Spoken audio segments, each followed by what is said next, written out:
Abdul Mujib, and he is from Nigeria. I live in an area where many of the masjids, people practice one or more of the following innovations. So I would like to know if my salah is valid, if I pray in this masjid, and how to avoid these innovations. What do they do? Okay, number one, they have a fixed time for salah. They often pray before salah time is due. Abdul Majid from Nigeria, he says that, should I pray in a masjid that does the following?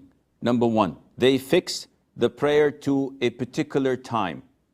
Now, if the time they had fixed falls within the beginning of the salat time and the end of it. So, Dhuhr, for example, starts at 12:30, ends at 3:30.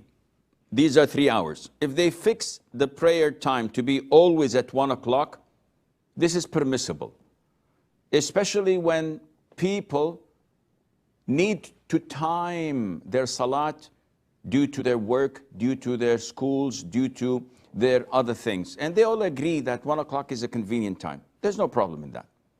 But if they fix the time before the actual Dhuhr time begins, so they fix it at 12:15, when the Dhuhr adhan is at 12:30, or they fix it at 3:35, which is already Asr time, you cannot pray there.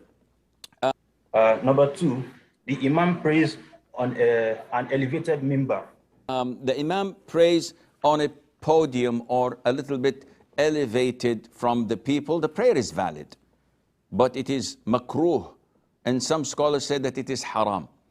Yet there are evidences that the Prophet ﷺ led the prayer while offering it on the mimbar and coming down to make sujood and then climbing it up, so that the people would see him and learn from him. So I don't know what is the reason for this.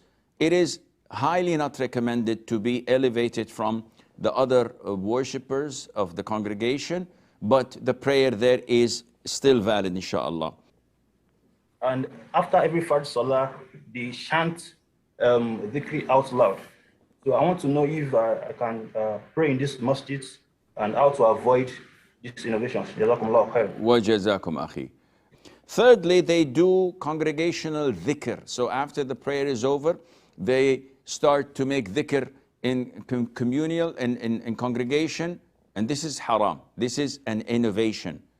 Yet, the imam is still a Muslim, and you still can offer the prayer behind him, but once they are engaging in such a bid'ah, you stand up and leave, and your prayer is valid.